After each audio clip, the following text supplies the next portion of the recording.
Everyone, welcome back to our channel. আশা করি আপনারা সবাই ভালো আছেন। এই যে আমরাও কিন্তু বেশ দারুণই আছি। মামা এখানে বসে বসে ক্রাফট করছে, বলেছে চুল বেঁধে দিই, বাঁধবে না, পরে বাঁধবে।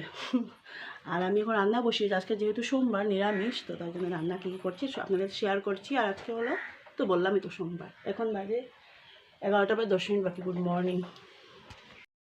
দিয়ে কুকারে সিটি দিয়ে নামিয়ে নিয়েছি ডাল, মুগ ডাল আর কি। আর মানে পুরোটা কুকারে সিটি দিলে হয়ে যায়, একটু কীরকম হয়, ভালো লাগে না খেতে। আর এই যে এখানে সবজি কেটে নিয়েছি ফুলকপি দিয়ে, এগুলো সব কিছু দিয়ে এটাকে ভেজে দেবো, না নাহলে মিষ্টি কুমড়া গলে যায়। এখানে আলুও কেটে দিই, আলু আলাদা করে রেখে ধুতে হবে। আর দেখি এটাকে ভাজা করবো, আর টমেটো একটা চাটনি করবো, হয়ে যাবে। ভাজা করব আর মুগ ডাল করবো, মানে ভেজ ডাল করবো আর কি, একটু সবজি দিয়ে। কিন্তু এখন হবে না, অনেকটাই সবজি আছে, একটু পচবে। তাতে ভালো একটা ছোট্ট করে নিরামিষ তরকারি বানিয়ে দিলে আমার একটু সুবিধা হয়। আর একটু মিষ্টিগুলো ভাজা করবো। মামাম তো তরকারি খাবে না। দেখো আমার এই যে ইয়েটা, স্পটটা পুরো বড়ো হয়ে গেছে। তো ভিডিও দেখতে থাকো, আশা করি আজকে ভিডিওটা ভালো লাগবে।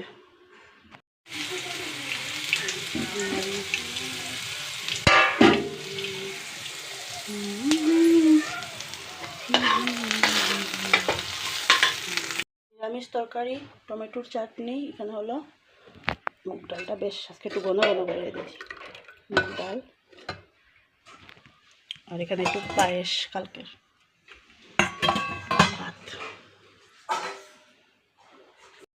তো একটু বিকেলবেলা না ভাত টাত খেয়ে ঘুমিয়ে পড়েছিলাম। আমার ঘুমটা এমনভাবে ভালোভাবে এসছে, হঠাৎ উঠে দেখি সন্ধ্যার উপরে হয়ে গেছে। তো কি বলে এটাকে, দিদা ভেবেছিল আর কি ওখানে দিয়ে সন্ধ্যাবাতি দিয়ে আমার এখানে দিয়ে দেবে, আমাকে আর ডাকতে যায়নি। তাই আমি বললাম কেন, এরকম লেট হলে ডেকে দেবে। তো দোকানে যেতে হবে, দোকানে তেল উল আনতে হবে, এগুলো শেষ হয়ে গেছে। শেষ হয়নি, মানে অল্প অল্প আছে। আমি না একেবারে শেষ হওয়ার পরে, মানে বেড়ে যাওয়ার পরে আমি আনতে আমার ভালো লাগে না। আমার কথা অল্প একটু থাকতে নিয়ে আসাটা মানে ভালো। আমরা ছোটো থেকে শিখেওছি এরকম, আমরা আমাদের মানে মাকেও আমি দেখি এরকমই করে। তো দেখো একটু লিপ বাম লাগিয়েছে, চুলগুলো একটু বেঁধে নিয়েছি, কারণ না বাঁধে না ধুলো, রাস্তা পুরো ধুলো ধুলো। তো এই যে মাম্মামও যাবে বলছে, এই যে রাস্তাতে যাচ্ছি। আর যাওয়ার সময় কী করেছে বন্ধুরা, গলির মধ্যে গোবর ছিল আর গোবরের মধ্যে পা দিয়ে দিয়েছে। তো আমাকে বলতে পারতো না যে পাটা ধুইয়ে নিয়ে চলে যেতাম, আবার রিটার্ন ঘুরে আসতাম। ও বলেনি, আর দোকানে ঢুকছে না। আমি ভাবলাম দোকানে কেন ঢুকছে না, তো ভাবলাম তারপরে দেখি যে এই কাণ্ড করে বসেছে মেয়ে আমার। কী যে বলি আর বলবো। তো দেখো দোকান থেকে নিয়ে এসেছি হলুদ, তারপরে জিরে, তারপর ওর মামামের যে কুরকুরির প্যাকেট, চিনি, অয়েল, ওগুলো আর কি, আর পান। এখন বাজে 9টা 20। তো ভাবলাম ভাতটা খেয়ে নিই, কারণ মামাম খেয়ে নিয়েছে। আর বেকার তো বসে লাভ নেই, একা একা আবার কি বসে কী করবো। তো ভাবলাম খেয়ে নিই, একবারে ঘুমিয়েও পড়বো।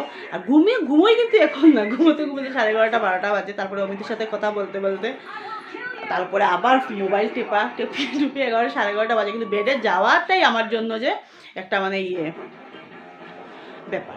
আর খুব মানে বেগুন খেয়েছি, খুব বেগুন খেয়ে রাস্তা স্পট সব বেরিয়ে পড়েছে। আবার খাওয়াটা একটু স্টপ দিতে হবে। সো কালকে দুপুরের সব তরকারি তোমাদের সাথে শেয়ার করলাম না, কারণ দুপুরের তরকারি কি শেয়ার করবো। আর কালকে ভিডিও অল্প একটু অ্যাড করে দেবো। এটা আজকের জন্য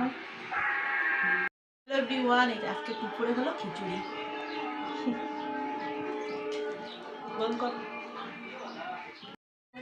কালকে হলো শিবরাত্রি, আর মা আর বাবা যাচ্ছে ভুবন পাহাড়। মা আর বাবাই বাবার আর কি ছিল, মানত ছিল, তার জন্য যাবে ভুবন পাহাড়। খুলো গিয়ে যাও, ব্ল্যাঙ্কেট, গরমের মধ্যে ব্ল্যাঙ্কেট। মা তারা যার ভুবন পাহাড়, যখন সেই লেভেলে পৌঁছবো তখন আমরাও যাই। আইয়া যখন আপডেট দিব তখন যাই। এটাও ঠিক, ওই ফালাইগুলোই দিবে, তোমার কোনো গ্যারেন্টি নেই। খালি সাহস রাখবা।